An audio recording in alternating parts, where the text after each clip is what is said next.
Well, we here at 3 News are getting ready as hurricane season approaches, and part of that preparation is keeping track of this year's seasonal outlook. Something our chief meteorologist Alan Holt has been doing during the National Tropical Weather Conference in South Padre Island, and he joins us now live from there. And Alan, give us an update of how it's going down there.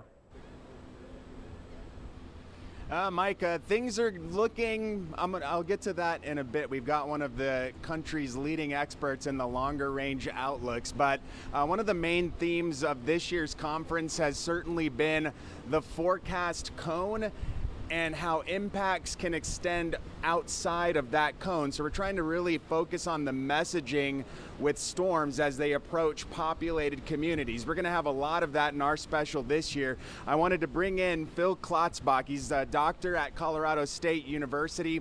And when you see those forecasts, the one that was released yesterday, Dr. Phil has a lot of input in those. So gotta ask, what is the forecast looking like this season? Yeah, so we're forecasting a slightly below normal hurricane season this year. 13 named storms.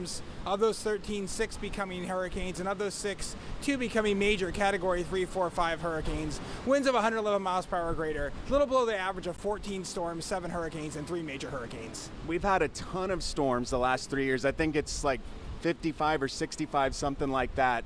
We're finally seeing a forecast leading into the season where it's a little bit below average, first time in a while. So what's the reasoning behind that? Yeah, so the last few years have been dominated by La Nina conditions, which is colder than normal water in the eastern and central tropical Pacific. It's looking likely that we're going to have El Nino, which is warmer than normal waters in the Pacific this year. When that occurs, that tends to increase winds high up in the atmosphere that tear apart hurricanes as they're trying to develop and intensify. Okay, so a little bit of a harsher environment for them. Can you provide any insight maybe as to what people on the western Gulf of Mexico can maybe look forward to or not look forward to in the upcoming season with an El Nino starting to develop? Yeah, so right now we have that El Nino. We also have the Atlantic is much, much warmer than normal, which is why we only went for a slightly below normal season, since a warmer Atlantic provides more fuel for the storm. So it's kind of a tug of war between those two factors. In terms of the Western Gulf, the impacts of El Nino tend to be a little weaker in the Gulf of Mexico in terms of reducing the storms than they do, say, along the East Coast and Florida. Really, we always emphasize, regardless of any seasonal outlook, just to be prepared the same every hurricane season, because it certainly just takes that one storm to make it an active season for you. Good ending sentiment there. Thank you, Dr. Klotzbach, for joining us.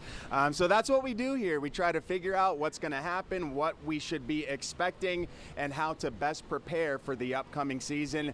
And again, our hurricane special, we're going to be focusing on that to help you stay prepared as well. Mike?